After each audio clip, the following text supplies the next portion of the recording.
நாம இப்போ இந்த வீடியோவில் என்ன பார்க்க போகிறோம் அப்படின்னா, தமிழ்நாடு அரசின் சார்பாக வரவு செலவு திட்ட அறிக்கையை வந்து பார்த்தீங்கன்னா சட்டப்பேரவையில் தாக்கல் செய்யப்பட்டிருக்கு. அதில் இருக்கக்கூடிய முக்கியமான அம்சங்களை தான் பார்க்க போகிறோம். ஓகேவா? இப்போது மாநில அரசுன்னு எடுத்துக்கிட்டிங்க அப்படின்னா எந்த ஆர்டிக்கல் அடிப்படையில் பட்ஜெட் தாக்கல் செய்வாங்க அப்படின்னு பார்த்தீங்கன்னா, ஆர்டிக்கல் 202 அடிப்படையில் மாநில சட்டப்பேரவையில் பட்ஜெட் அப்படின்றது தாக்கல் செய்யப்படும்.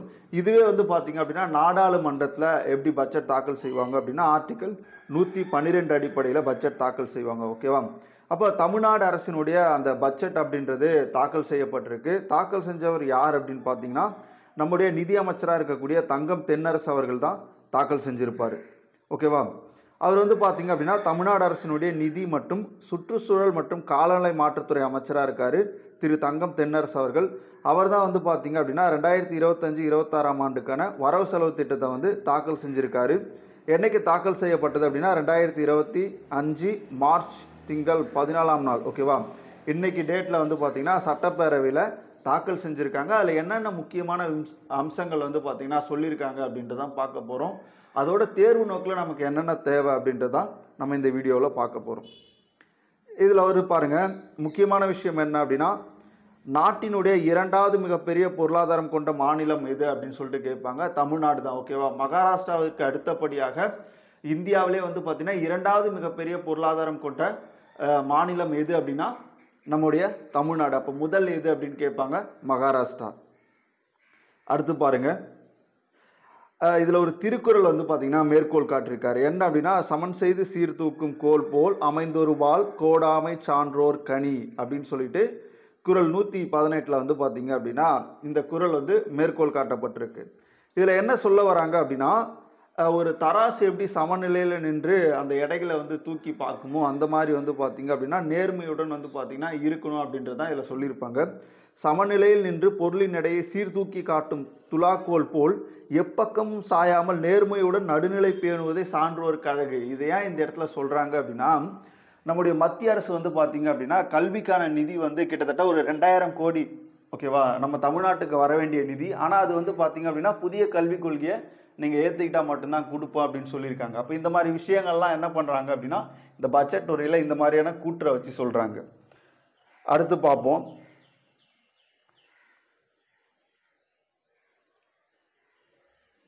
அடுத்து பார்த்தோம் அப்படின்னா இன்னும் ஒரு மேற்கோள் வந்து காட்டப்பட்டிருக்கு. இவர் யார் அப்படின்னா பிரெஞ்சு பொருளாதார பேராசிரியர் இருக்கக்கூடிய தாமஸ் பிக்கெட்டி. அவர் என்ன சொல்கிறாரு அப்படின்னா, inequality is a choice but we can choose a different path அப்படின்னு சொல்கிறாரு. ஓகேவா? இதுவும் எதுக்காக அப்படின்னா, இப்போ இந்தியாவில் இருக்கக்கூடிய மாநிலங்களில் எல்லா மாநிலங்களும் ஒரு செட் ஆஃப் ரூட்டில் போகும்போது தமிழ்நாடு மட்டும் வந்து பார்த்தீங்க அப்படின்னா வேற ஒரு பரிணாமத்தில் போய் அது என்ன பண்ணியிருக்கு அப்படின்னா மிகப்பெரிய அளவில் வளர்ச்சி அடைஞ்சிருக்கு. குறிப்பாக பார்த்தீங்க அப்படின்னா நிறைய மாநிலங்கள் மும்மொழி கொள்கையை ஏற்றுக்கிட்ட போதும் தமிழ்நாடு இருமொழி கொள்கையில் தான் இருந்திருக்கும். நிறைய வந்து பார்த்தீங்க அப்படின்னா மத்திய அரசுக்கும் நமக்கு வந்து பார்த்தீங்கன்னா முரண்பாடு இருக்கும். இருந்தாலும் நம்முடைய பொருளாதாரம் என்ன பண்ணியிருக்கு அப்படின்னா மிகப்பெரிய அளவில் வளர்ந்துருக்கு.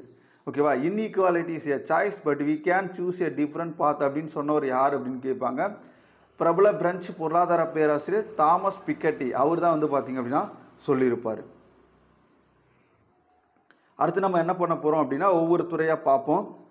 இது பாருங்கள், ததும்பும் தமிழ் பெருமிதம் ஒரு புறம் உலகை வெல்லும் உயர் தொழில்நுட்பம் மறுபுறம் அப்படின்னு சொல்லிட்டு கலைஞருடைய அந்த மேற்கோளை வந்து பார்த்தீங்கன்னா இதில் குறிப்பிட்டிருப்பாங்க. இதில் யார் சொன்னா அப்படின்னா முத்தமிழறிஞர் கலைஞர் வந்து அதை சொல்லியிருப்பார். அடுத்தது பாருங்க, முதல்ல நமக்கு ஆரம்பிக்கும் போதே அது தமிழ் வளர்ச்சியிலேருந்து ஆரம்பிக்கும். இன்னொன்று வந்து பார்த்தீங்க அப்படின்னா பேரறிஞர் அண்ணா அவர்கள் 1968-69 ஓகேவா நிதியமைச்சராக இருந்தபோது அவர் தாக்கல் செய்த பட்ஜெட்டில் சில விஷயங்களை குறிப்பிட்டிருப்பார். அதை என்ன பண்ணியிருக்காங்க அப்படின்னா இங்கே மேற்கோள் காட்டியிருக்காங்க. என்ன மேற்கோள் அப்படின்னு பார்த்தீங்கன்னா, இன்றைய சமுதாயத்தில் அரசு ஆற்ற வேண்டிய பங்கு பற்றி நமது எண்ணங்களில் ஏற்பட்ட கருத்து புரட்சிக்கிணங்க சில ஆண்டுகளாகவே வரவு செலவு திட்டம் அரசின் வரவினங்களையும் செலவினங்களையும் குறிக்கும் வெறும் விவர அறிக்கையாக நிலவிய நிலை மாறிவிட்டது அப்படின்றத அண்ணா அவர்கள் வந்து பார்த்தீங்க அப்படின்னா பதிவு செஞ்சிருப்பார் 68-69. அதுதான் இங்கே மேற்கோள் காட்டியிருக்காங்க.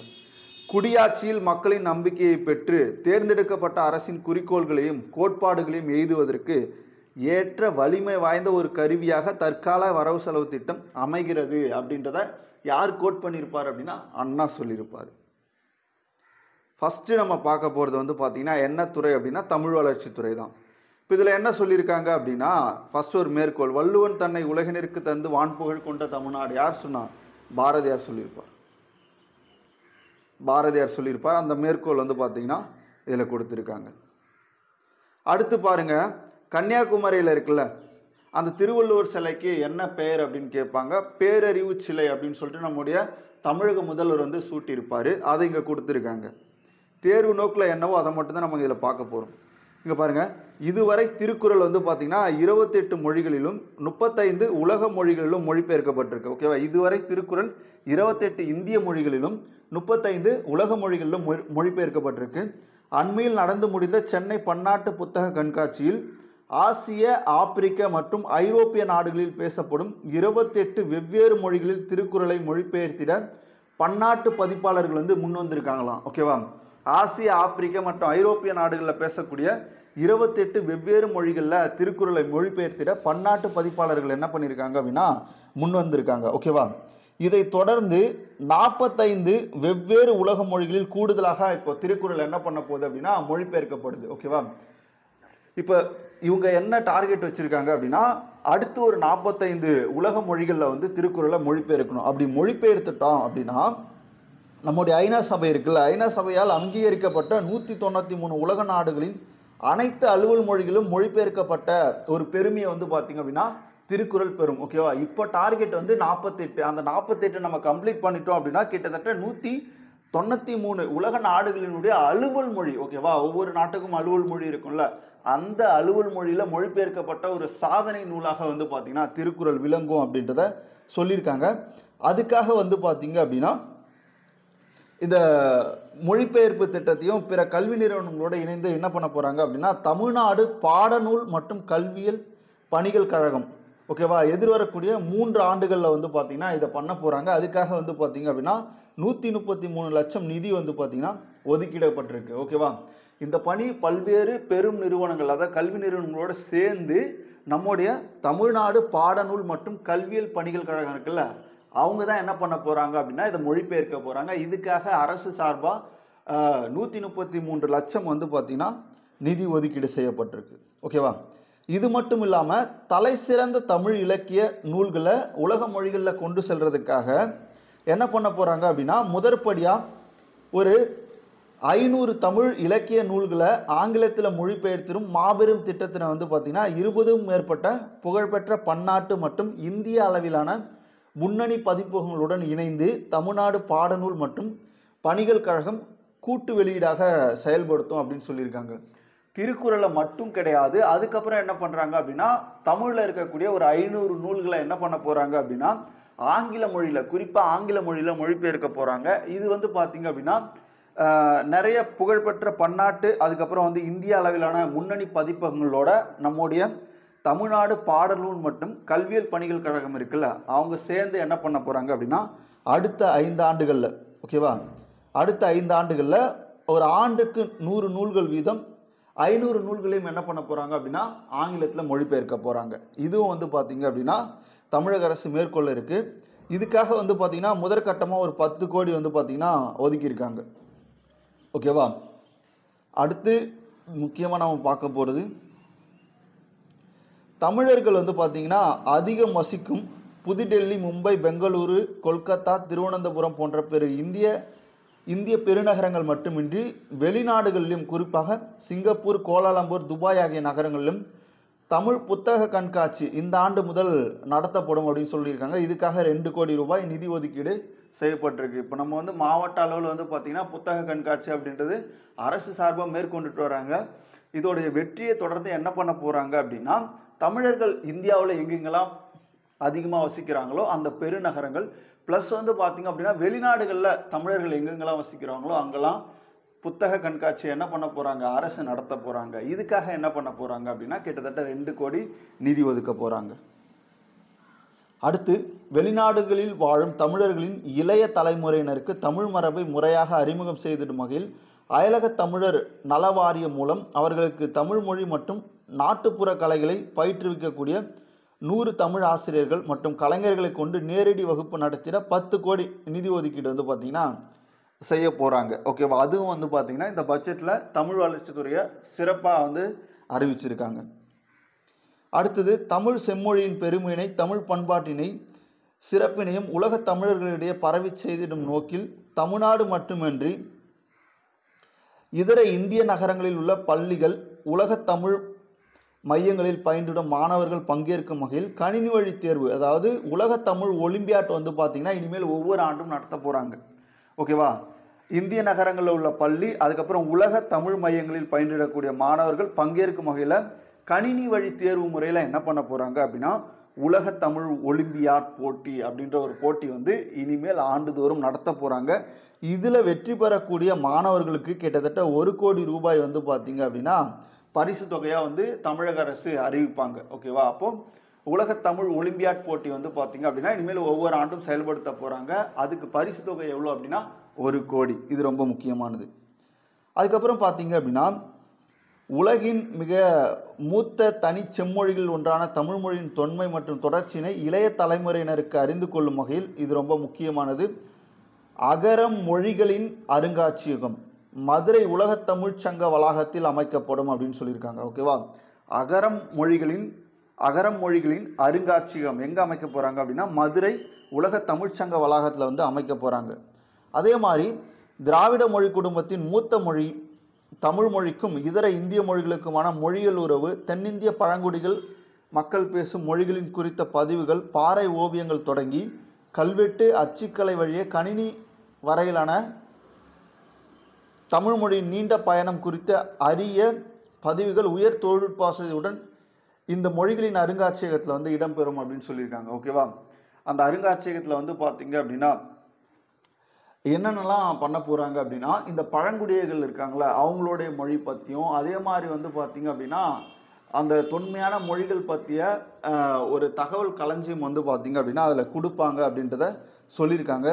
இது எங்கே அமைய போகுது அப்படின்னா மதுரை உலக தமிழ்ச்சங்க வளாகத்தில் தான் இந்த அகரம் மொழிகளின் அருங்காட்சியகம் வந்து அமைய போகுது. அங்கே தான் இந்த திராவிட மொழி குடும்பம் இருக்கு இல்லையா, அதை பற்றியும் பழங்குடிகள் மொழி இருக்கு இல்லையா, அதை பற்றியும் என்ன பண்ணுவாங்க அப்படின்னா தகவல் களஞ்சியம் அதில் சேர்த்து என்ன பண்ணுவாங்க அப்படின்னா வடிவமைக்கிறதுக்கான பணியை வந்து மேற்கொள்வாங்க. அப்போ இதுதான் ரொம்ப முக்கியமானது. அகரம் மொழிகளின் அருங்காட்சியகம் எங்கே அமைய உள்ளது அப்படின்னு கேட்பாங்க. மதுரை உலக தமிழ்ச்சங்க வளாகத்தில் அமைக்கப்பட போகுது. ஓகேவா? அடுத்தது பண்பாடுங்க. இப்போ நம்ம தமிழ் வளர்ச்சி பார்த்தோம், அடுத்தது பண்பாடு. இதில் ரொம்ப முக்கியமான அறிவிப்பு பார்த்தீங்க அப்படின்னா தமிழ் நிலப்பரப்பில் 5300 ஆண்டுகளுக்கு முன்பே இரும்பு உருக்கும் தொழில்நுட்பம் அறிமுகம் ஏற்பட்டுள்ளது. ஓகேவா? இது வந்து பார்த்தீங்க அப்படின்னா இந்த சிவகாலையில் மேற்கொள்ளப்பட்ட அகழ்வாயில் வந்து பார்த்தீங்க அப்படின்னா கண்டுபிடிச்சிருப்பாங்க. தமிழர்கள் வந்து பார்த்தீங்கன்னா கிட்டத்தட்ட 5300 ஆண்டுகளுக்கு முன்பே என்ன பண்ணியிருக்காங்களாம், இரும்பை உருக்கும் தொழில்நுட்பத்தை வந்து அறிமுகம் செஞ்சுருக்காங்க. ஓகேவா? இது ஒரு பெரிய இது. ஓகேவா? ஏன் அப்படின்னா கிட்டத்தட்ட நீங்கள் எல்லா நாடுகள்லையும் எடுத்து பார்த்தா கூட தமிழர்கள் அந்த கண்டுபிடிச்ச அந்த இரும்பு துண்டு இருக்கு இல்லையா, அங்கே அகழ்வாயில் கண்டுபிடிச்ச இரும்பு துண்டு அதுதான் வந்து பார்த்தீங்கன்னா மிக நீண்ட காலத்துக்குரியது. கிட்டத்தட்ட 5300 ஆண்டுகளுக்கு முன்பு கண்டுபிடிச்சிருக்காங்க. அடுத்து பார்ப்போம். அடுத்து பார்த்தீங்க அப்படின்னா தமிழ் பண்பாட்டின் சிறப்புகளை உலகறிய செய்திடும் முயற்சியின் தொடர்ச்சியாக எதிர்வரும் 2025-26ஆம் ஆண்டில் தமிழ்நாட்டில் தொல்லியல் அகழ்வாராய்ச்சிகள் எங்கெங்கே இன்னும் நடைபெற போகுது அப்படின்னா சிவகங்கை மாவட்டம் கீழடி ஆக்சுவலாக நடந்துட்டு தான் இருக்குது. இப்போ என்ன பண்ண போகிறாங்க அப்படின்னா இந்த நிதியாண்டுக்கான அந்த நிதி வந்து ஒதுக்குவாங்கள்ல, அதனால இதை அறிவிக்கிறாங்க.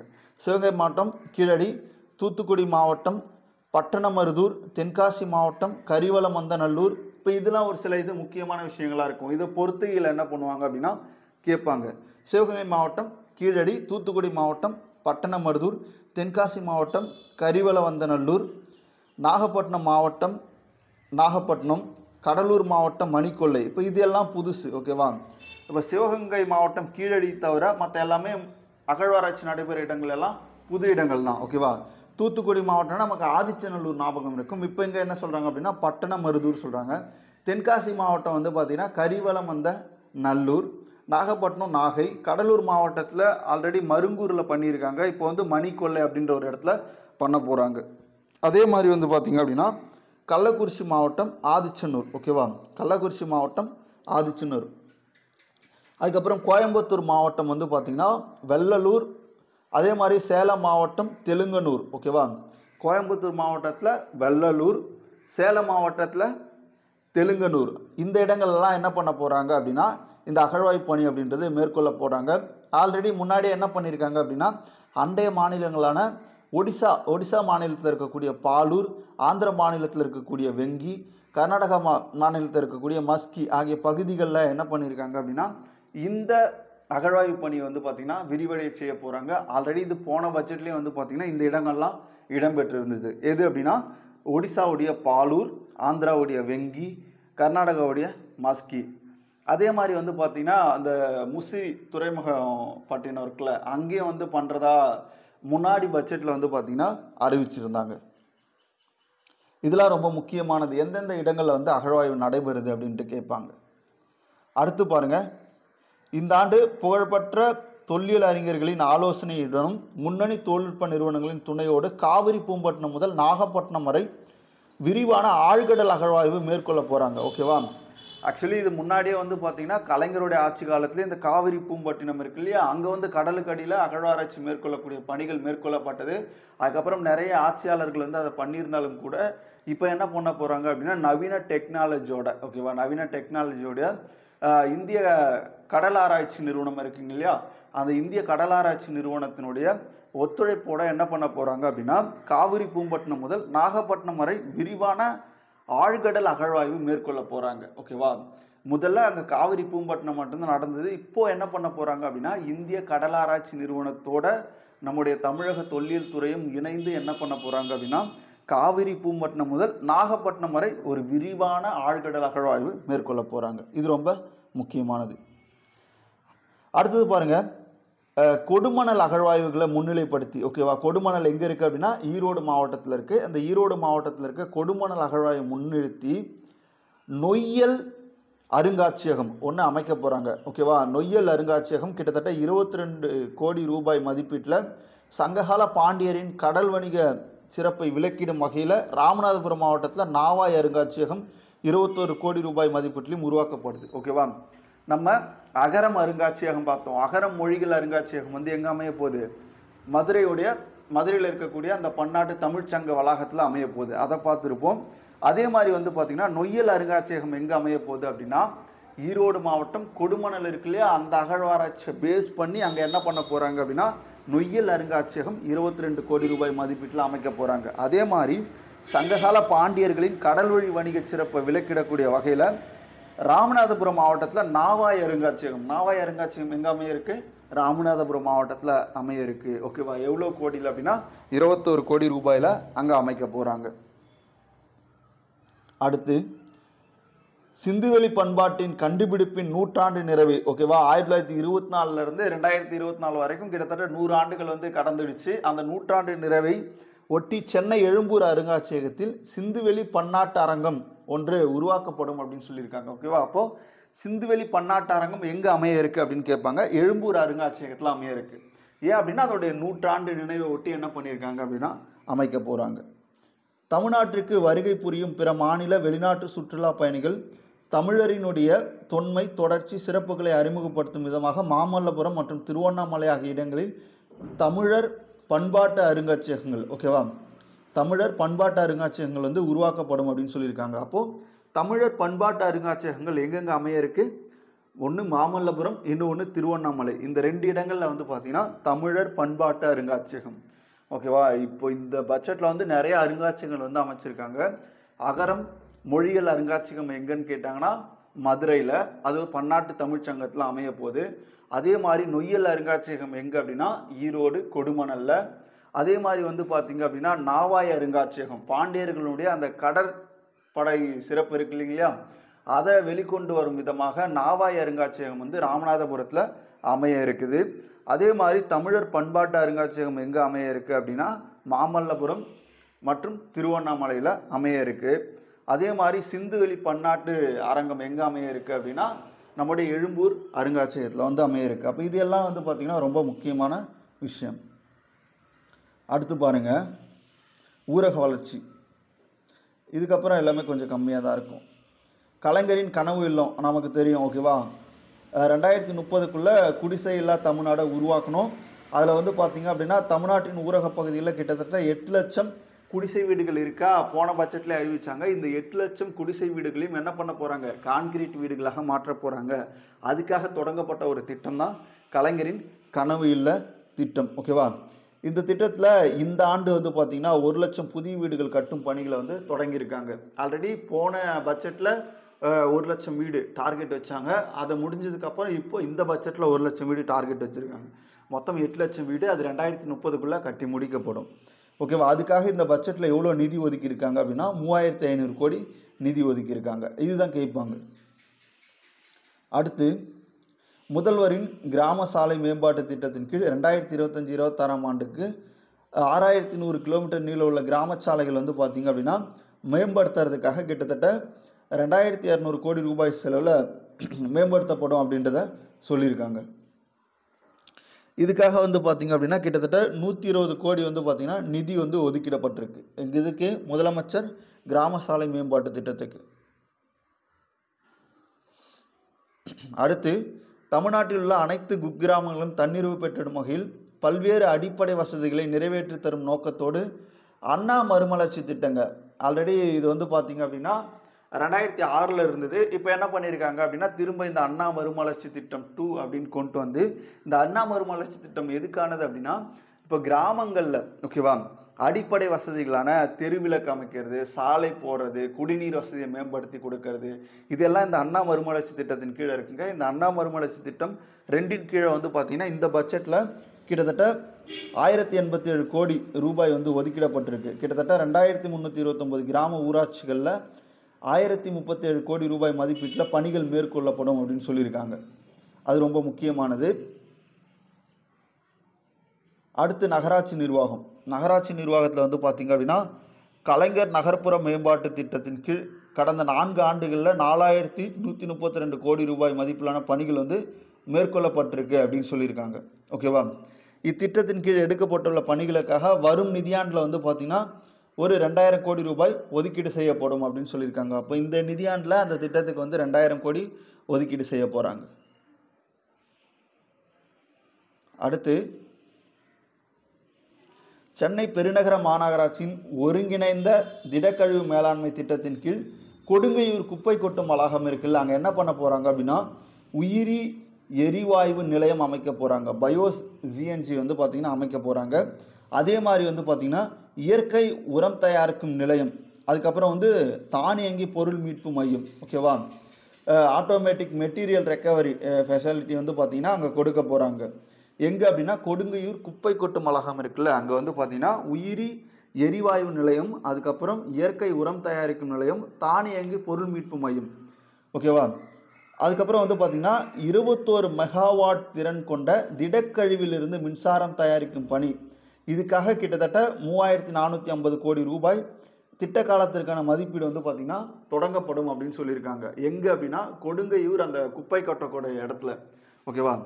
ஒன்று உயிரி எரிபொருள் தயாரிக்கிறது, ஓகேவா. இன்னொன்று வந்து பார்த்திங்கன்னா தானியங்கி பொருள் மீட்பு மையம், அதுக்கப்புறம் இயற்கை உரம் தயாரிக்கக்கூடிய நிலம், இதை அமைக்க போகிறாங்க. அதுக்கப்புறம் 21 மெகாவாட் திறன் கொண்ட திடக்கழிவிலிருந்து மின்சாரம் தயாரிக்கிறது, ஓகேவா.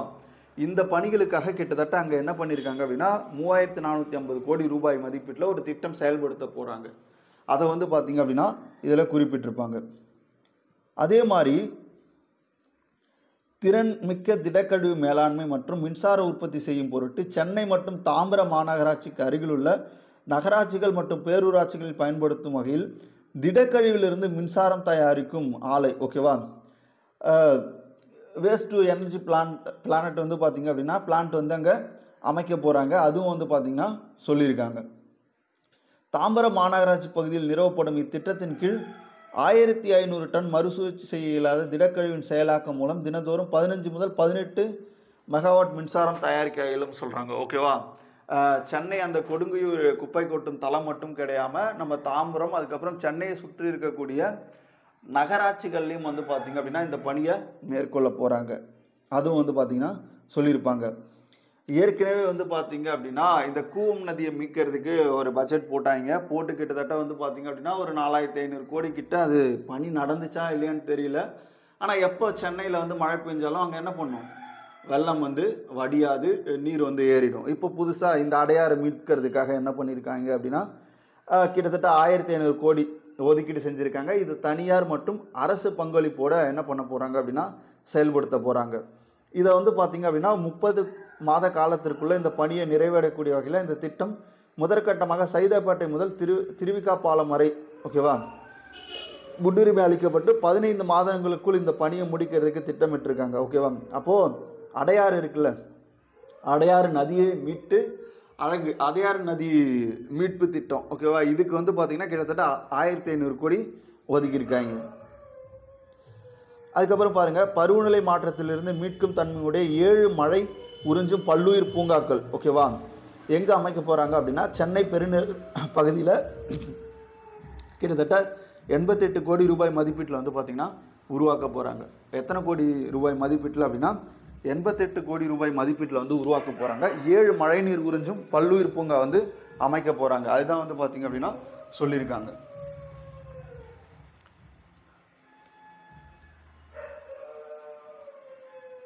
அடுத்து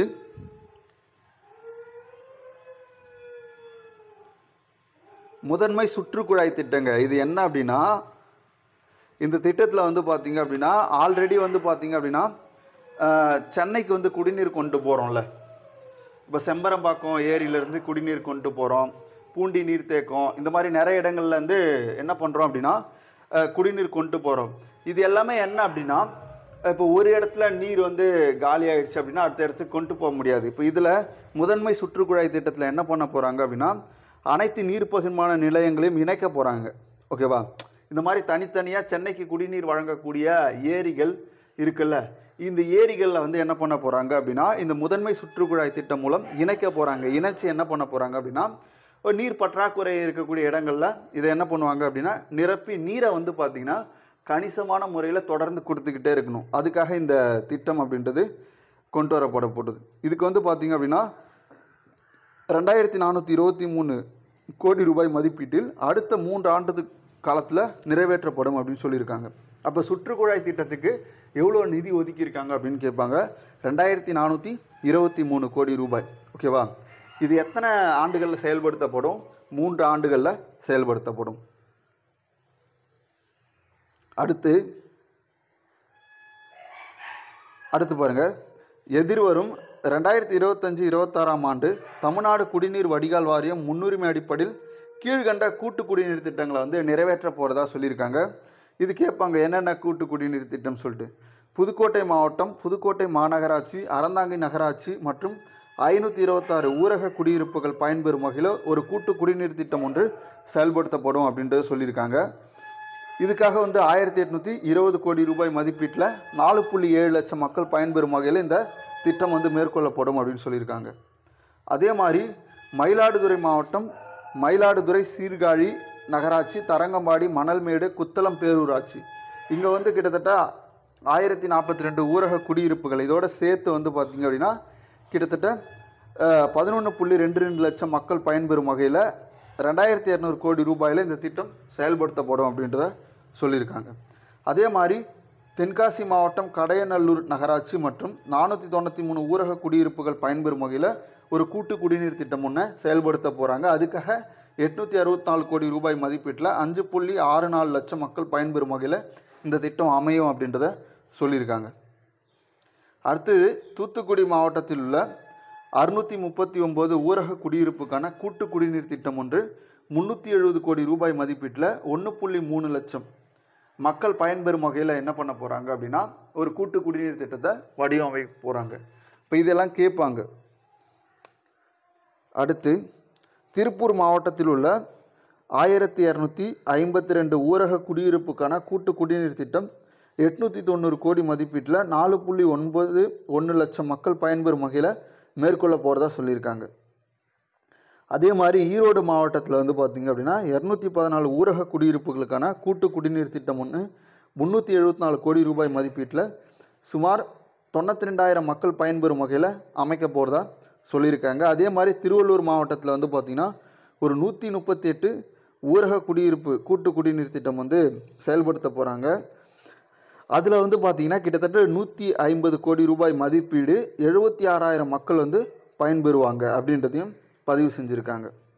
இந்த வரவு செலவு திட்டத்திற்காக நிர்வாகம் மற்றும் குடிநீர் வழங்கல் துறைக்கு 26,678 கோடி ரூபாய் ஒதுக்கீடு செய்யப்பட்டுள்ளது. அப்போ இது கேட்பாங்க, இந்த துறைக்கு எவ்வளோ அமௌண்ட் வந்து ஒதுக்கியிருக்காங்க அப்படின்னு சொல்லிட்டு. நிர்வாகம் மற்றும் குடிநீர் வழங்கல் துறைக்கு 26,678 கோடி ரூபாய் ஒதுக்கீடு செஞ்சுருக்காங்க. அடுத்தது சமச்சீர் வளர்ச்சி. ஓகேவா, சென்னை மாநகரத்தின் சமச்சீர் வளர்ச்சியை உறுதி செய்யக்கூடிய வகையில் வடசென்னை வளர்ச்சி திட்டம் ஆல்ரெடி அரசு கொண்டு வந்திருக்கும். ஏன் அப்படின்னா இந்த வடசென்னை மட்டும்தான் சென்னையில் இருக்கக்கூடிய பகுதிகளில் ரொம்ப பின்தங்கிய பகுதியாக இருந்தது. அதை வந்து வளர்ச்சி கொண்டு வரதுக்காக இந்த வடசென்னை வளர்ச்சி திட்டம் முன்மொழியப்பட்டு அதன் அடிப்படையில் செயல்பட்டுக்கிட்டு வருது. இப்போ இந்த வடசென்னை வளர்ச்சி திட்டத்தில் வந்து சில விஷயங்களை வந்து அவங்க மேம்படுத்துறதா சொல்லியிருப்பாங்க. அதுதான் வந்து இங்கே குறிப்பிட்டிருப்பாங்க. நாட்டிலேயே அதிக நகரமயமாதல் மற்றும் அதனுடன் எழும் சவால்களை சந்தித்து வரக்கூடிய மாநிலங்களில் ஒன்றாக தமிழ்நாடு இருக்குது. கிட்டத்தட்ட 48% நம்ம அந்த நகரமயமாதலில் கிட்டத்தட்ட 48% வந்து நம்ம இருக்கோம். ஓகேவா, அப்போது தமிழ்நாடு வந்து பார்த்திங்க அப்படின்னா அதிவேகமாக நகரமயமாகக்கூடிய ஒரு மாநிலமாக இருக்குது. அதுலேயும் குறிப்பாக வந்து பார்த்திங்க அப்படின்னா சென்னை, கோவை, திருப்பூர், திருச்சி, மதுரை போன்ற நகரங்கள் ரொம்ப வேகமாக என்ன பண்ணுறாங்க அப்படின்னா நகரமயம் ஆகிட்டு வராங்க. இப்போ மக்களும் இந்த இடத்துல என்ன பண்ணுவாங்க, இடம்பெயர்ந்துட்டு வருவாங்க. அப்படி இடம்பெயர்ந்து வரக்கூடிய மக்களுக்கு ஏற்ற வகையில் அந்த நகரங்களுடைய வடிவமைப்பு, அதுக்கப்புறம் அவங்களுக்கான அந்த சாலை வசதி, குடிநீர், தெருவிளக்கு, கழிவுநீர் ஆக்கிறது, இந்த மாதிரியான உள்கட்டமைப்பு வந்து மேம்படுத்த போகிறாங்க. அதை வந்து பார்த்திங்க அப்படின்னா குறிப்பிட்டிருப்பாங்க. அதுக்காக என்ன பண்ண போகிறாங்க அப்படின்னா ஒரு முக்கியமான ஒரு அறிவிப்பு இது. சென்னைக்கு அருகே வந்து பார்த்திங்கன்னா ஒரு புதிய நகரம் சுமார் 2000 ஏக்கர் பரப்பளவில் செயற்கையாக உருவாக்க போகிறாங்க அப்படின்னா அங்கே அடிப்படை வசதிகளை செஞ்சு கொடுப்பாங்க அரசு. அதை வந்து இங்கே பதிவு செஞ்சுருப்பாங்க. ஓகேவா, சென்னைக்கு அருகில் சுமார் 2000 ஏக்கர் பரப்பளவில் என்ன பண்ண போகிறாங்க அப்படின்னா ஒரு புதிய நகரத்தை வந்து பார்த்திங்கன்னா அரசு உருவாக்க போகுது. அடுத்து உலகத்தர வசதிகளுடன் கூடிய இப்போ இந்த புதிய நகரம் வந்து பார்த்திங்க அப்படின்னா முதற்கட்ட பணிகளை எந்த அமைப்பு மேற்கொள்ளும் அப்படின்னா டிட்கோ நிறுவனம் விரைவில் தொடங்க இருக்கிறதா சொல்லியிருக்காங்க. ஓகேவா, அந்த குளோபல் சிட்டி உலகத்தரம் வாய்ந்த அந்த நகரம் இருக்குது இல்லையா, அந்த நகரம் உருவாக்கக்கூடிய பணியை எந்த அமைப்பு மேற்கொள்ளும் அப்படின்னு சொல்லிட்டு கேட்பாங்க. டிட்கோ தான் மேற்கொள்ள போகுது. அடுத்து மகளிர் நலன். மகளிருக்கு சொத்துரிமை, கல்வி, வேலைவாய்ப்பு மற்றும் உள்ளாட்சி அமைப்புகளில் தனி இடஒதுக்கீடு அளித்தவர் யாருன்னா கலைஞர் அப்படின்றத இங்கே சொல்லியிருப்பாங்க. அது நமக்கு முக்கியமானது கிடையாது. புதிய விடியல் பயணத்திட்டம் இருக்குங்களே, புதிய விடியல் பயணத்திட்டம். இந்த திட்டத்தில் வந்து பார்த்திங்க அப்படின்னா பயணம் செய்யக்கூடிய பெண்களின் சதவீதம் 40லிருந்து 65% உயர்ந்துள்ளதாக சொல்லியிருக்காங்க. இது ரொம்ப ஒரு முக்கியமான விஷயம். ஓகேவா, இப்போ விடியல் பயணம் திட்டம் மூலம் பெண்கள் வந்து பார்த்திங்க அப்படின்னா ஒரு 40% கிட்டத்தட்ட 65% அந்த பெண்களுடைய பயணம் அப்படின்றது அதிகரிச்சிருக்கு. அது ரொம்ப முக்கியமான விஷயம். அடுத்து தினமும் சராசரியாக 50 லட்சம் மகளிர் பேருந்துகளில் பயணம் செய்கிறதாகவும் இதுவரை வந்து பார்த்திங்கன்னா 642 கோடி பயணங்களை வந்து மேற்கொண்டிருக்காங்க. 642 கோடி பயணங்களை மேற்கொண்டிருக்காங்க. அப்போ ஒரு நாளுக்கு சராசரியாக எவ்வளோ பேர் பயணம் மேற்கொள்கிறாங்க அப்படின்னா 50 லட்சம் மகளிர் பேருந்துகளில் சராசரியாக இந்த பயணம் வந்து மேற்கொள்கிறாங்க. மொத்த பயணம் எவ்வளோ கேட்டாங்கன்னா 642 கோடி பயணங்களை மேற்கொண்டிருப்பாங்க. அப்போ இந்த திட்டத்துக்கு வந்து பார்த்திங்க அப்படின்னா பெண்கள் இருக்காங்களே அவங்க சராசரியாக மாதம் ஒன்றுக்கு 888 ரூபாய் சேமிக்கிறாங்க அப்படின்னு சொல்லிட்டு மாநில திட்டக்குழு நடத்திய ஆய்வில் வந்து தெரிஞ்சிருக்கு. அப்போ இதுவும் கேட்பாங்க. ஓகேவா, அப்போ இந்த திட்டத்தின் மூலம் பெண்கள் வந்து பார்த்திங்க அப்படின்னா ஒரு மாதத்துக்கு எவ்வளோ சேமிக்கிறாங்க அப்படின்னா 888 ரூபா சேமிக்கிறாங்க. இது யார் சொல்கிறாங்க அப்படின்னா நம்முடைய மாநில திட்டக்குழு வந்து சொல்லுது. மாநில திட்டக்குழுடைய தலைவர் யார் அப்படின்னா நம்முடைய முதல்வர் தான். அதனுடைய துணைத் தலைவராக யார் இருக்குது அப்படின்னா ஜெயரஞ்சன் அவர்கள் வந்து இருப்பாங்க. அப்போ இந்த திட்டத்துக்கு 3600 கோடி ரூபாய் ஒதுக்கீடு செய்யப்படுது இந்த நிதியாண்டில் மட்டும். இது ரொம்ப முக்கியமானது. புதிய விடியல் பயண திட்டத்துக்கு வந்து பார்த்திங்கன்னா 3600 கோடி ரூபாய் என்ன பண்ணுறாங்க அப்படின்னா ஒதுக்கீடு செய்கிறாங்க இந்த நிதியாண்டில். அடுத்து கலைஞர் மகளிர் உரிமை திட்டம் நமக்கு தெரியும். ஒவ்வொரு மாதமும் 1,15,00,000 குடும்ப தலைவிகளுக்கு மாதம் 1000 வந்து இப்போதைக்கு வழங்கிட்டு வராங்க. நேரடியாக அவங்களுடைய வங்கி கணக்கிலே கொடுப்பாங்க. அதுக்கு எவ்வளோ தொகை வந்து ஒதுக்கீடு செய்யப்பட்டது அதுதான் ரொம்ப முக்கியம். மகளிர் நலன் காக்கும் இத்திட்டத்திற்காக இந்த வரவு செலவு திட்டத்தில் 13,807 கோடி நிதி ஒதுக்கீடு செய்யப்பட்டிருக்கு. ஓகேவா? அப்போ கலைஞர் மகளிர் உரிமை திட்டத்துக்கு எவ்வளோ நிதி ஒதுக்கீடு செஞ்சுருக்காங்க? ஓகேவா? 13,807 கோடி வந்து பார்த்திங்கன்னா ஒதுக்கீடு செஞ்சுருக்காங்க. ஓகேவா? இது ரொம்ப முக்கியமானது. அடுத்து புதுமை பெண் திட்டம் இருக்குங்க இல்லைங்க, புதுமை பெண் திட்டம். ஓகேவா? மூவலூர் ராமாமர்த் அம்மையார் உயர்கல்வி உறுதி திட்டம் தான் இந்த புதுமை பெண் திட்டம் அப்படின்றது. இதில் வந்து பார்த்திங்க அப்படின்னா 4,06,000 மாணவியர்கள் வந்து மாதந்தோறும் வந்து பார்த்திங்கன்னா 1000 ரூபாய் பெற்றுட்டு வராங்க. அப்போ பயனாளிகள் எவ்வளோன்னு கேட்பாங்க. 4,06,000. இத்திட்டம் அறிமுகப்படுத்தப்பட்ட பின் உயர்கல்வி சேரும் மாணவர்கள் எண்ணிக்கை வந்து பார்த்திங்கன்னா சென்ற கல்வியாண்டில் மட்டும் கிட்டத்தட்ட 19% அதிகரிச்சிருக்கு. இது ரொம்ப முக்கியமானது. எவ்வளோ சதவீதம் அதிகரிச்சிருக்கு அப்படின்னா கிட்டத்தட்ட 19% வந்து பார்த்திங்க அப்படின்னா அதிகரிச்சிருக்கு. ஓகேவா? அப்போது அந்த 19% எவ்வளோ மாணவர்கள் அப்படின்னு பார்த்தீங்கன்னா 40,276 மாணவியர் கல்லூரிகளில் வந்து பார்த்திங்கன்னா சேர்ந்துருக்காங்க. இந்த திட்டம் வந்து பார்த்திங்கன்னா ரொம்ப ஒரு முக்கியமான திட்டம். அப்போ இந்த திட்டத்துக்கு எவ்வளோ அமௌண்ட் ஒதுக்கிடப்பட்டிருக்கு அப்படின்னா 420 கோடி ரூபாய் ஒதுக்கிட்டு இந்த நிதியாண்டுக்கு மட்டும். அதுக்கப்புறம் வந்து பார்த்திங்க அப்படின்னா இந்த சுய உதவி குழு இது எங்கே ஃபஸ்ட்டு தொடங்கப்பட்டது அப்படின்னா தர்மபுரி 1989 கலைஞர் அவர்களால் தொடங்கப்பட்டிருக்கும். ஓகேவா? அது ரொம்ப முக்கியமான திட்டம், சுய உதவி குழு திட்டம். ஓகேவா? ஓகே, இந்த திட்டத்துக்கு வந்து பார்த்திங்கன்னா ஒவ்வொரு ஆண்டும் என்ன பண்ணுறாங்க, பட்ஜெட்டில் இவ்வளோ கடன் நாங்கள் வந்து கொடுக்க போகிறோன்னு சொல்லிட்டு இலக்கு நிர்ணயிப்பாங்க.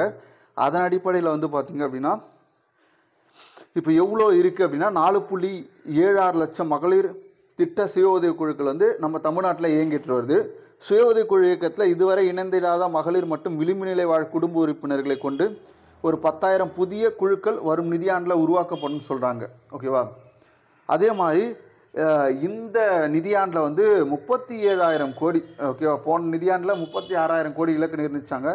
இந்த நிதியாண்டில் 37,000 கோடி அளவிற்கு வங்கி கடன் வழங்க இலக்கு நிர்ணயிக்கப்பட்டிருக்கு. அப்போ கேட்பாங்க எவ்வளவு நிதி வந்து பார்த்திங்க அப்படின்னா இலக்கு நிர்ணயிக்கப்பட்டிருக்கு சுய உதவி குழுக்களுக்கு வழங்குறதுக்கு அப்படின்னு சொல்லிட்டு கிட்டத்தட்ட 37,000 கோடி வந்து பார்த்திங்கன்னா இலக்கு நிர்ணயிச்சிருக்காங்க. ஓகே, அடுத்து வந்து பார்த்திங்க அப்படின்னா தோழி அப்படின்னு சொல்லிட்டு பணிபுரிய மகளிருக்கான விடுதிகள் திட்டம் ஏற்கனவே செயல்படுத்தப்பட்டது. இது குறிப்பாக சென்னை, காஞ்சிபுரம் இந்த மாதிரியான தொழிற்சாலைகள் நிறைந்த பகுதிகளில் வந்து இந்த திட்டம் செயல்படுத்தப்பட்டது. அதனுடைய விரிவாக்கமாக வந்து பார்த்திங்க அப்படின்னா சில முக்கிய நகரங்களுக்கு வந்து கொண்டு சென்றிருக்காங்க. ஓகேவா? இப்போ தாம்பரம், திருச்சி உள்ளிட்ட 13 இடங்களில் 1,303 மகளிர் பயன்பெறும் வகையில் வெற்றிகரமாக இது இயங்கிட்டு வருது. இப்போது இந்த நிதியாண்டில் வந்து பார்த்திங்கன்னா காஞ்சிபுரம், ஈரோடு, கரூர், ராணிப்பேட்டை உள்ளிட்ட 10 இடங்களில் 800 பெண்கள் பயன்பெறும் வகையில் கிட்டத்தட்ட 777 கோடி ரூபாய் மதிப்பீட்டில் கட்டப்படும் சொல்லியிருக்காங்க. இந்த தோழி விடுதி அப்படின்றது பெண்கள் வந்து பார்த்திங்க அப்படின்னா பாதுகாப்பாக பணி செய்யணும். ஓகேவா? அதே மாதிரி வந்து பார்த்திங்கன்னா அவங்களுக்கு தரமான அந்த தங்கக்கூடிய இடவசதி வந்து ஏற்படுத்தி கொடுக்கணும் அப்படின்றதுக்காக தான் இந்த தோழி திட்டம் அப்படின்றது உருவாக்கப்பட்டது. அது முதல்ல வந்து பார்த்திங்கன்னா சென்னையை ஒட்டிய பகுதிகளில் அமைக்கப்பட்டது. இப்போ கரூர், ஈரோடு, காஞ்சிபுரம் இந்த பகுதிகளெலாம் அமைக்க போகிறதா சொல்லியிருக்காங்க. ஓகேவா? அடுத்து பாருங்கள், இன்னொன்று சென்னை, கோவை, அதுக்கப்புறம் வந்து பார்த்திங்க அப்படின்னா மதுரை ஆகிய மாநகரங்களில் தலா 1000 மாணவியர் தங்கும் வகையில் அனைத்து நவீன வசதிகளுடன் கூடிய 275 கோடி ரூபாய் மதிப்பீட்டில் 3 மாணவியர் விடுதிகள் அமைக்கப்படும் அப்படின்னு சொல்லியிருக்காங்க. இது எதுக்காக அப்படின்னா இப்போது ஸ்கூல் படிக்கிற அந்த பசங்க இருக்காங்கள்ல, மாணவிகள், அவங்க வந்து பார்த்திங்கன்னா கல்லூரிக்கு செல்லும்போது வெவ்வேறு இடங்களில் இப்போ வந்து பார்த்திங்க அப்படின்னா கோவைக்கு போவாங்க. அதாவது அவங்களுடைய அந்த சொந்த மாவட்டத்தை விட்டு வெளி மாவட்டங்கள்லாம் சென்று படிப்பாங்க. அப்படி முக்கியமாக சில பெரிய நகரங்களுக்கு வந்து போகிறாங்க. குறிப்பாக வந்து பார்த்திங்கன்னா கோவை, மதுரை, சென்னை, ஓகேவா, இந்த மாதிரி பெரிய நகரங்களில் மிகப்பெரிய கல்லூரிகள்லாம் அமைஞ்சிருக்கும். அந்த நகரத்துக்கு போகிறாங்க. அப்படி போகும்போது அவங்க வந்து பார்த்திங்க அப்படின்னா சேஃபாக தங்கணும் அப்படின்றதுக்காக அரசே என்ன பண்ண போகிறாங்க அப்படின்னா கிட்டத்தட்ட 275 கோடி ரூபாய் மதிப்பீட்டில் 3 மாணவியர் விடுதிகள் அமைக்க போகிறாங்க.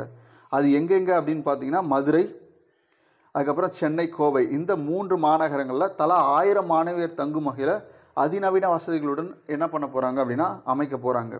இதை வந்து பார்த்திங்கன்னா தமிழ்நாடு பணிபுரியும் மகளிர் விடுதி நிறுவனத்தால் பராமரிக்கப்பட்டு இவ்விடுதிகள் சேர்க்கை வந்து எப்படி நடக்கும் அப்படின்னா பொருளாதாரத்தில் பின்தங்கிய பிற்படுத்தப்பட்டோர், மிகவும் பிற்படுத்தப்பட்டோர், ஆதி திராவிடர், பழங்குடியினர், சிறுபான்மையினர் இந்த மாணவர்களுக்கு வந்து முன்னுரிமை அளிக்கப்படும். ஓகேவா? பொருளாதாரத்தில் ரொம்ப பின்தங்கி இருக்காங்கல்ல, இந்த கேட்டகரியில் இருக்கக்கூடிய மாணவர்களுக்கு வந்து அங்கே முன்னுரிமை அளிக்கப்படும் அப்படின்றத சொல்லியிருக்காங்க. அடுத்து, புதுமை பெண் மற்றும் தமிழ் புதல்வன் திட்டத்தின் கீழ் உயர்கல்வி பயிலும் மாணவ மாணவியர்கள் மாதந்தோறும் 1000 உதவித்தொகை வழங்கக்கூடிய திட்டம் வந்து பார்த்திங்க அப்படின்னா யாருக்கு விரிவுபடுத்துகிறாங்க அப்படின்ட்டு கேட்பாங்க. இது ரொம்ப முக்கியமானது. யாருக்கு அப்படின்னா 3ஆம் பாலினத்தவருக்கு வந்து இந்த திட்டம் விரிவுபடுத்தப்படுதா சொல்கிறாங்க. ஓகேவா? இது நம்ம புதுமை பெண் திட்டமும் தமிழ் புதல்வன் திட்டம். தமிழ் புதல்வன் திட்டம்னா என்னன்னு தெரியும். எப்படி வந்து பார்த்தீங்க அப்படின்னா புதுமை பெண் திட்டத்தில் மாணவிகளுக்கு வந்து பார்த்தீங்க அப்படின்னா கல்லூரி படிக்கக்கூடிய மாணவிகளுக்கு 1000 வந்து பார்த்தீங்க அப்படின்னா உதவித்தொகை வழங்கப்படுதோ, அதே மாதிரி தமிழ் புதல்வன் திட்டத்தில் கல்லூரியில் படிக்கக்கூடிய மாணவர்களுக்கு வந்து 1000 வந்து பார்த்தீங்க அப்படின்னா உதவித்தொகை வந்து பார்த்தீங்க அப்படின்னா வழங்கப்படும். இப்போ இந்த 2 திட்டத்திலையும் யார் புதிதாக சேர்க்கப்படுறா அப்படின்னு கேட்பாங்க. 3ஆம் பாலினத்தவர்கள் வந்து பார்த்தீங்கன்னா சேர்க்கப்படுறாங்க. இது ரொம்ப முக்கியமான விஷயம். அடுத்து, ஓகேவா, இது ரொம்ப முக்கியமானது. 3ஆம் பாலினத்தவரை போக்குவரத்து மேலாண்மை, திருவிழா காலங்களில் கூட்ட நெரிசலை கட்டுப்படுத்தல் போன்ற பணிகளை மேற்கொள்ளும் வகையில் உரிய பயிற்சிகள் வழங்கி ஊர்காவல் படையில் ஈடுபடுத்த திட்டம் வந்து ஏற்படுத்தியிருக்காங்க. ஓகேவா? இதன் முதற்கட்டமாக வந்து பார்த்திங்க அப்படின்னா ஒரு 50 3ஆம் பாலினத்தவர்களை கொண்டு சென்னை, தாம்பரம், ஆவடி மாநகரங்களில் இந்த முன்னோடி திட்டம் செயல்படுத்தப்படும் அப்படின்னு சொல்கிறாங்க. இப்போ இந்த திட்டம் எதுக்காக அப்படின்னு பார்த்தீங்கன்னா சமூகத்தில் வந்து அவங்கள வந்து இயல்பாக பழகிறது. ஓகேவா? சமூகத்தில் வந்து இந்த 3ஆம் பாலினத்தவர்கள் இருக்காங்கல்ல, அவங்க இயல்பாக வந்து பழகிறது. சமூகத்தோடு அவங்கள என்ன பண்ண போகிறாங்க அப்படின்னா ஒருங்கிணைக்க போகிறாங்க. அப்படி ஒருங்கிணைக்கிறதுனுடைய முக்கிய நோக்கமாக தான் வந்து பார்த்திங்க அப்படின்னா இந்த திட்டம் அப்படின்றது செயல்படுத்தப்பட போகுது. இதில் என்ன பண்ண போகிறாங்க அப்படின்னா இந்த கூட்ட நெரிசலை கட்டுப்படுத்துறது, அதே மாதிரி திருவிழா காலங்களில் பாதுகாப்பு பணியில் ஈடுபடுத்துறது, இந்த மாதிரி பணிகளில் 3ஆம் பாலினத்தவர் சொல்லக்கூடிய அந்த திருநங்கைகள் இருக்காங்கள்ல அவங்கள சேர்க்க போகிறாங்க. அது எப்படி அப்படின்னா இதுக்கு முன்னாடி ஊர்காவல் படை இருந்துச்சுல்ல, அந்த மாதிரியான ஊர்காவல் படையில் தான் என்ன பண்ண போகிறாங்க அப்படின்னா சேர்க்க போகிறாங்க. இதில் வந்து முதற்கட்டமாக ஒரு 50 பேர் தேர்ந்தெடுத்து என்ன பண்ண போகிறாங்க அப்படின்னா ஈடுபடுத்த போகிறாங்க.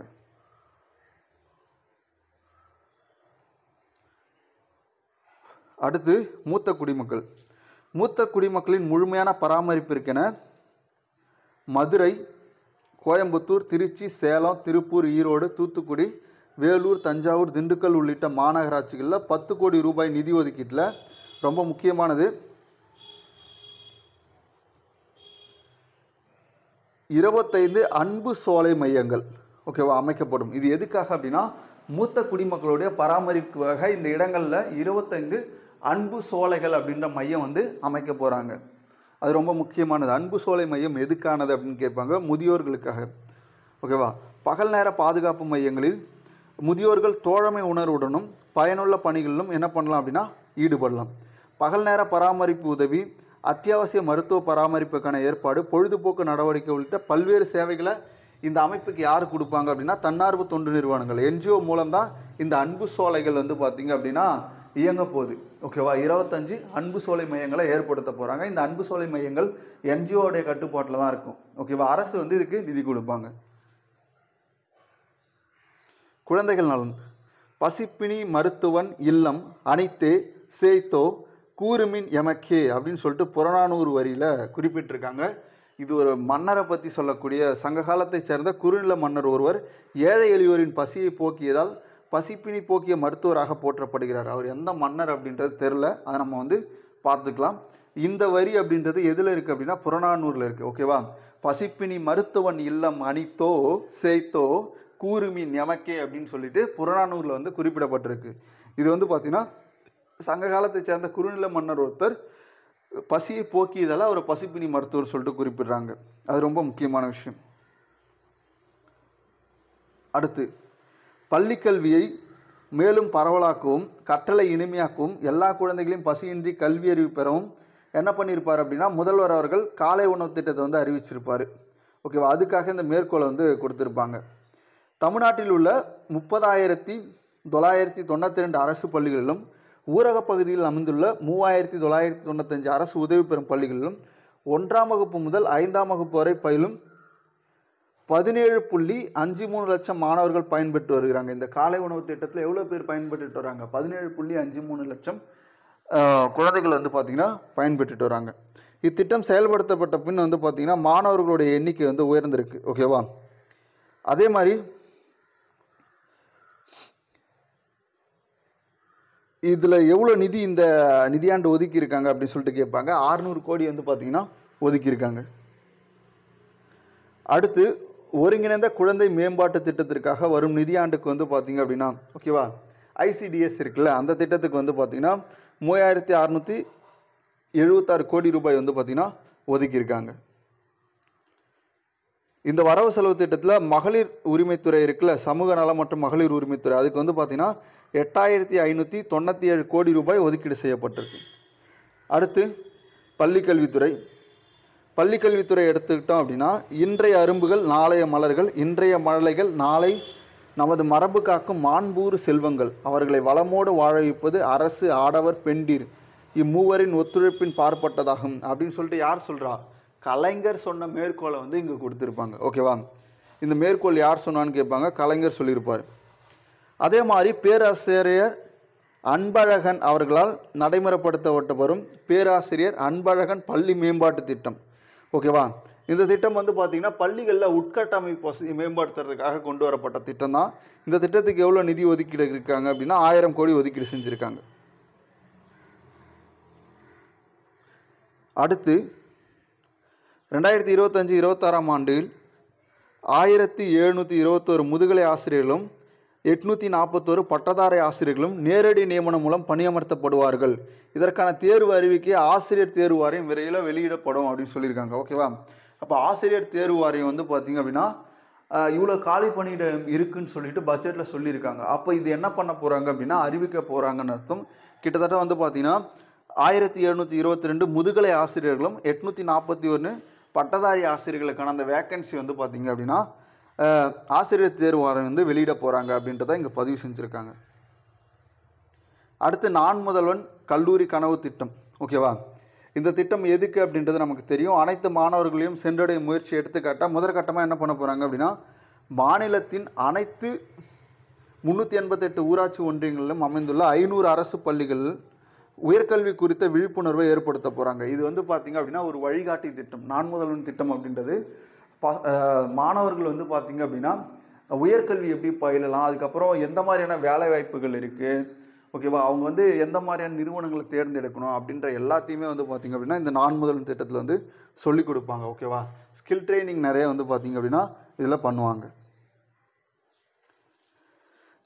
இப்போ வந்து பார்த்திங்க அப்படின்னா 9ஆம் வகுப்பு முதல் 12ஆம் வகுப்பு வரை படித்திடும் 1 லட்சம் அரசு பள்ளி மாணவர்கள் முதற்கட்டமாக இதில் பயனடைவார்களும் நான் முதல்வன் கல்லூரி கனவு திட்டத்தின் மூலம் குறைந்தது 200 அரசு பள்ளி மாணவர்கள் இனி ஒவ்வொரு ஆண்டும் அகில இந்திய புகழ்பெற்ற உயர்கல்வி நிறுவனங்களில் சேர்ந்து சிகரம் தொடுவார்கள் எனவும் எதிர்பார்க்கப்படுகிறது. ஓகேவா? அப்போ இந்த வரவு செலவு திட்டத்தில் கிட்டத்தட்ட 50 கோடி ரூபாய் வந்து பார்த்திங்கன்னா இதுக்கு ஒதுக்கியிருக்காங்க.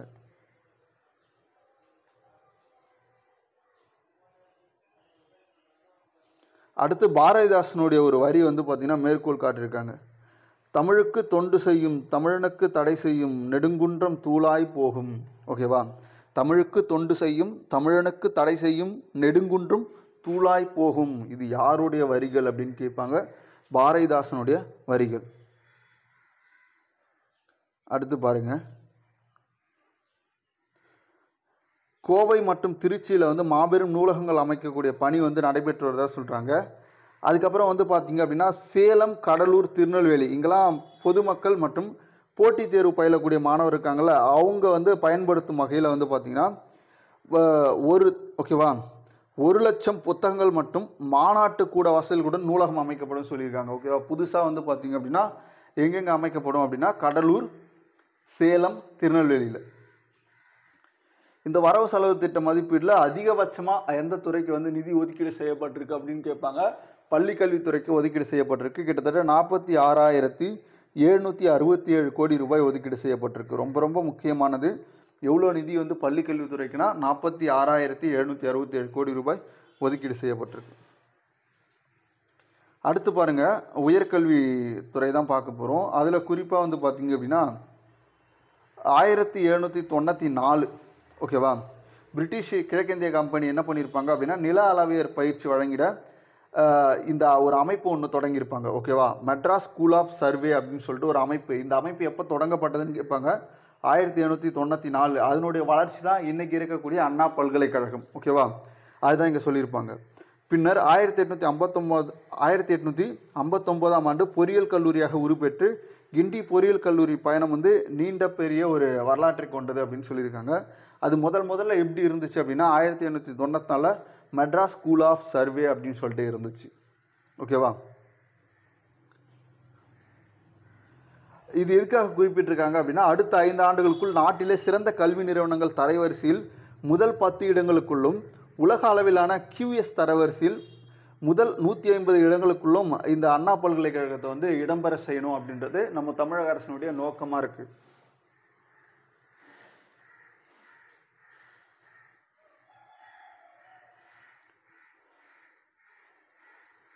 ஓகே, அடுத்து பாருங்க, தமிழ்நாட்டில் உள்ள அரசு பொறியியல் கல்லூரி இருக்குல்ல, அங்கெல்லாம் என்ன பண்ண போகிறாங்க அப்படின்னா புதிய கோர்ஸ் வந்து அறிமுகப்படுத்த போகிறாங்க. ஒன்று வந்து பார்த்தீங்கன்னா ஆர்டிஃபிஷியல் இன்டெலிஜென்ஸ், அதுக்கப்புறம் சைபர் செக்யூரிட்டி, அதுக்கப்புறம் advance manufacturing technology, electrical vehicle technology, environmental engineering, இதெல்லாம் வந்து பார்த்திங்கன்னா புதிய பொறியியல் படிப்புகளை அறிமுகப்படுத்துறதா அரசு வந்து பார்த்திங்க அப்படின்னா இந்த பட்ஜெட்டில் அறிவிச்சிருக்காங்க. ஓகேவா, அடுத்து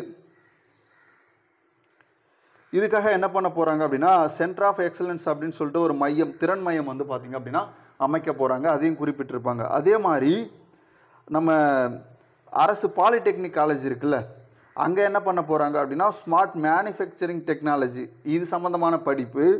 அதுக்கப்புறம் பாருங்கள் சைபர் செக்யூரிட்டி அண்ட் நெட்வொர்க், இதெல்லாம் எங்கே அப்படின்னா டிப்ளமோவில் சொல்கிறேன். முன்னாடி நம்ம பார்த்தது இன்ஜினியரிங். ஓகேவா, இப்போ டிப்ளமோவில் புதிய கோர்ஸ்லாம் அறிமுகப்படுத்த போகிறாங்க. Cyber security and network, food technology, renewable energy technology, drone design and application, இந்த மாதிரியான புதிய பட்டய படிப்பு டிப்ளமோ கோர்சஸ் வந்து பார்த்திங்கன்னா அரசு புதுசாக கொண்டு வர போகிறாங்க. ஓகேவா, அது ரொம்ப முக்கியமானது, படிக்கிறவங்களுக்கு வந்து அது ரொம்ப யூஸ் ஆகும்.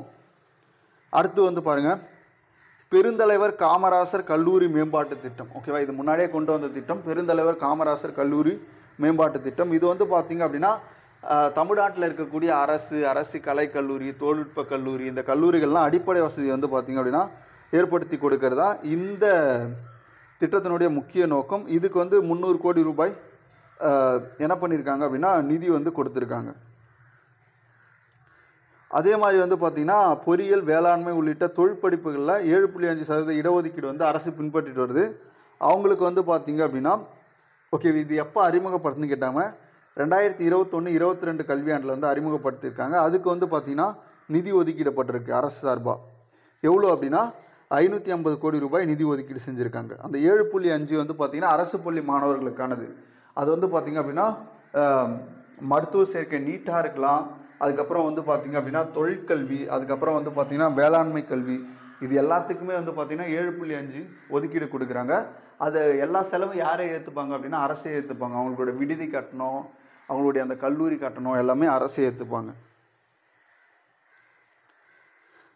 அடுத்து நீலகிரி மாவட்டம் குன்னூர், திண்டுக்கல் மாவட்டம் நத்தம், சென்னை மாவட்டம் ஆலத்தூர், விழுப்புரம் மாவட்டம் விக்கிரவாண்டி, செங்கல்பட்டு மாவட்டம் செய்யூர், சிவகங்கை மாவட்டம் மானாமதுரை, திருவாரூர் மாவட்டம் முத்துப்பேட்டை, தஞ்சாவூர் மாவட்டம் திருவிடைமருதூர்,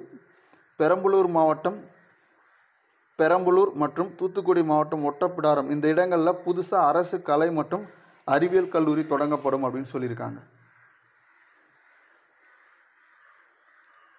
அடுத்து பாருங்க, சென்னை அறிவியல் மையம் அப்படின்ற ஒரு மையம் வந்து அமைக்க போகிறாங்க. 100 கோடி ரூபாய் மதிப்பீட்டில் சென்னை பெருநகர வளர்ச்சி குழுமம் மற்றும் அரசு பங்களிப்போடு சென்னை அறிவியல் மையம். ஓகேவா, அந்த அறிவியல் சம்பந்தமான விஷயங்கள்லாம் வந்து பார்த்திங்க அப்படின்னா அந்த மையத்தில் வந்து இடம்பெறும். சென்னை அறிவியல் மையம் வந்து பார்த்திங்க அப்படின்னா அமைக்க போகிறாங்க. எவ்வளோ ரூபாயில் அப்படின்னா 100 கோடி ரூபாயில் வந்து பார்த்திங்கன்னா அமைக்க போகிறாங்க. அடுத்து தமிழ்நாட்டில் சென்னை மற்றும் கோவையில் 2 அடிப்படை அறிவியல் மற்றும் கணித ஆராய்ச்சி மையங்கள். ஓகேவா, Indian institute of science and Tata institute of fundamental research. ஓகேவா, இந்த மாதிரி நாட்டில் இருக்கக்கூடிய பெரிய ரிசர்ச் நிறுவனங்கள் இருக்குல்ல, அதனுடைய நிறுவனங்களோடு இணைஞ்சு ஒரு 100 கோடி ரூபாய் மதிப்பீட்டில் என்ன பண்ண போகிறாங்க அப்படின்னா சென்னை மற்றும் கோவையில் 2 அடிப்படை அறிவியல் மற்றும் கணித ஆராய்ச்சி மையங்களை அமைக்க போகிறாங்க. ஓகேவா, அடுத்து நான் முதல்வன் திட்டம், இந்த திட்டத்தில் கிட்டத்தட்ட எவ்வளோ மாணவர்கள் வந்து பயன்பெறாங்க அப்படின்னா 41.38 லட்சம் மாணவர்கள் பயிற்சி பெற்றிருக்காங்க. 1 லட்சம் ஆசிரியர்களும் இதுக்கு வந்து பயிற்சி பெற்றிருக்காங்க இந்த நான் முதல்வன் திட்டத்தில். ஓகே, தமிழ் புதல்வன் திட்டம், இந்த திட்டத்தில் வந்து எவ்வளோ மாணவர்கள் பயன்பெறாங்க அப்படின்னா 3.80 லட்சம் மாணவர்கள் வந்து பார்த்திங்கன்னா பயனடைஞ்சிட்டு வராங்க. அடுத்து பாருங்கள், இது ரொம்ப முக்கியமானது. விளையாட்டுத்துறை சார்பாக தமிழ்நாட்டில் மிகப்பெரிய அளவில் வந்து பார்த்திங்க அப்படின்னா போட்டிகள் நடத்தப்பட்டது. அது என்னென்னு சொல்லிட்டு கேட்பாங்க. 44வது செஸ் ஒலிம்பியாட் போட்டி 2022, அதே மாதிரி கேலோ இந்தியா இளையோர் விளையாட்டு போட்டி 2023, தெற்காசிய இளையோர் தடகள சாம்பியன்ஷிப், ஆசிய ஆண்கள் ஹாக்கி சாம்பியன்ஸ் கோப்பை 2023 போன்ற சர்வதேச போட்டிகள் தமிழ்நாடு அரசால் சிறப்பாக நடத்தப்பட்டிருக்கு. ஓகேவா, இது ரொம்ப முக்கியமானது. அதே மாதிரி வந்து பார்த்திங்க அப்படின்னா அதிக கிராண்ட் மாஸ்டர்கள் எங்கே இருக்காங்க அப்படின்னா தமிழ்நாட்டில் இருக்காங்க. 31 கிராண்ட் மாஸ்டர்கள் வந்து பார்த்திங்கன்னா தமிழ்நாட்டில் இருக்காங்க. பள்ளி பாடத்திட்டத்தில் வந்து பார்த்திங்கன்னா புதுசாக சதுரங்க விளையாட்டினை சேர்த்திடும் விதமாக உடற்கல்வி பாடத்திட்டம் உரிய வகையில் மாற்றி அமைக்கப்படும் சொல்லிட்டு இந்த பட்ஜெட்டில் அறிவிச்சிருக்காங்க. ஓகேவா, இளைஞர் நலன் மற்றும் விளையாட்டு மேம்பாட்டுத்துறைக்கு 572 கோடி ரூபாய் ஒதுக்கீடு செய்யப்பட்டிருக்கு.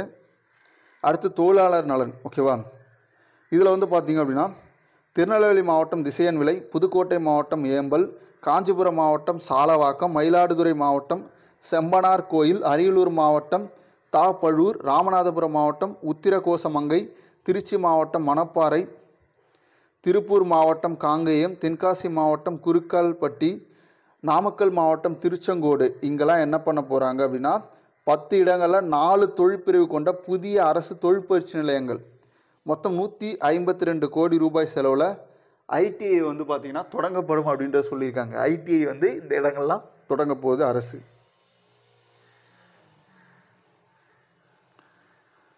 அடுத்து பாருங்கள், தமிழ்நாடு இணையம் சார்ந்த தற்சார்பு தொழிலாளர்கள் நலவாரியம், கிக் ஒர்க்கர்ஸ் வெல்போர்ட் ஃபோர்டு வந்து பார்த்திங்கன்னா உருவாக்கப்பட்டது. நமக்கு தெரியும். ஓகேவா, கிக் ஒர்க்கர்ஸ் வெல்ஃபேர் போர்டு. ஓகேவா, இது எதுக்காக அப்படின்னா இந்த ஜொமோட்டோ, ஸ்விக்கி இந்த மாதிரி இருக்காங்கள்ல, இந்த நிறுவனங்களை சேர்ந்த தொழிலாளர்களுக்கு வந்து பார்த்திங்க அப்படின்னா இந்த கிக் ஒர்க்கர்ஸ் வெல்ஃபேர் போர்டு வந்து உருவாக்கப்பட்டது. இந்த வாரியத்தில் பதிவு செய்துள்ள தொழிலாளர்களின் வாழ்வாதாரத்தை மேம்படுத்தும் வகையில் 2000 இணைய சார்ந்த சேவை பணி தொழிலாளர்களுக்கு புதிதாக 2 சக்கர மின்வாகனம் ஸ்கூட்டர் வந்து வாங்கும் பொருட்டு கிட்டத்தட்ட தலா 20,000 ரூபாய் வந்து மானியமாக வழங்கப்படக்கூடிய ஒரு புதிய திட்டம் வந்து அறிமுகப்படுத்தப்படும் அப்படின்னு சொல்லியிருக்காங்க. ஓகேவா, அடுத்து மருத்துவம் மற்றும் நல்வாழ்வு. காஞ்சிபுரம் மாவட்டம் காரப்பேட்டை இருக்குல்ல, அங்கே உள்ள அரசு அறிஞர் அண்ணா நினைவு புற்றுநோய் மருத்துவமனை மற்றும் ஆராய்ச்சி நிறுவனத்தை மாநில அளவிலான முதன்மை புற்றுநோய் மையமாக அறிவிச்சிருந்தாங்க. அதை வந்து தேசிய அளவில் மிகப்பெரிய புற்றுநோய் நிறுவனமாக உருவாக்கக்கூடிய வேலைகளில் வந்து தமிழ்நாடு அரசு வந்து ஈடுபட்டு இருக்காங்க. அடுத்து கர்ப்பவாய் புற்றுநோயை தடுக்க தமிழ்நாட்டில் அந்நோயினை அறவே அகற்றிட HPV, ஓகேவா, ஹியூமன் பாப்பிலோமா வைரஸ் இருக்குல்ல, அந்த வைரஸ்க்கான தடுப்பூசி HPV தடுப்பூசி 14 வயதுடைய அனைத்து பெண் குழந்தைகளும் படிப்படியாக வழங்க அரசு வந்து பார்த்திங்கன்னா திட்டமிட்டிருக்கு. இதற்காக 2025-26 ஆண்டில் கிட்டத்தட்ட வந்து பார்த்திங்கன்னா 36 கோடி ரூபாய் வந்து பார்த்திங்கன்னா நிதி ஒதுக்கீடுபட்டிருக்கு. எவ்வளோனா 36 கோடி ரூபாய் நிதி ஒதுக்கீடு செய்யப்பட்டிருக்கு. அடுத்து பாருங்கள், பெருகி வரும் தொற்றா நோய்களின் பாதிப்பை எதிர்கொள்ளும் விதமாக மக்களை தேடி மருத்துவம் திட்டம் அப்படின்ற ஒரு திட்டம் 2021 கிருஷ்ணகிரி மாவட்டம் சாமனப்பள்ளியில் வந்து தொடங்கப்பட்டதுங்க. இந்த திட்டம் வந்து பார்த்திங்கன்னா மிகப்பெரிய அளவில் வந்து பார்த்திங்க அப்படின்னா உதவி செஞ்சுருக்கக்கூடிய ஒரு திட்டம். இந்த திட்டத்துக்காக ஐநா என்ன பண்ணியிருக்காங்க அப்படின்னா விருது வழங்கியிருக்காங்க. கிட்டத்தட்ட 2,20,00,000 பொதுமக்கள் வந்து இந்த திட்டத்தால் பயன்பெற்று இருக்காங்க. அந்த திட்டம் என்ன அப்படின்றது நமக்கு தெரியும். தொற்றா நோய்களான இந்த சர்க்கரை வியாதி, இந்த மாதிரி வியாதிகளுக்கு என்ன பண்ணுவாங்க அப்படின்னா நேரடியாக வீடுகளுக்கே சென்று வந்து பார்த்திங்க அப்படின்னா அதற்கான மருத்துவ பரிந்துரைகளை வந்து செவிலியர்கள் மூலம் வழங்குவாங்க. ஓகேவா, இதில் குறிப்பாக வந்து பார்த்திங்கன்னா United nation inter agency task force award 2024 இந்த திட்டத்துக்கு வந்து வழங்கியிருக்காங்க. ஓகேவா, தமிழ்நாடு அரசின் மருத்துவ மற்றும் மக்கள் வாழ்வுத்துறைக்கு இந்த திட்டத்துக்காக தான் இந்த ஐநா விருது அப்படின்றது கொடுக்கப்பட்டிருக்கு. என்ன விருது அப்படின்னு கேட்பாங்க. United nation inter agency task force award என்ற விருது வந்து பார்த்திங்க அப்படின்னா கொடுத்துருக்காங்க. அடுத்தது இன்னுயிர் காப்போம் திட்டம், ஓகேவா. அதுக்கப்புறம் நம்மை காக்கும் 48. இந்த திட்டத்தின் கீழ் 250 அரசு மருத்துவமனைகள், 473 தனியார் மருத்துவமனைகள் என 723 மருத்துவமனைகள் மூலம் கிட்டத்தட்ட 3,43,156 நபர்கள் 302 கோடி ரூபாய் செலவில் வந்து சிகிச்சை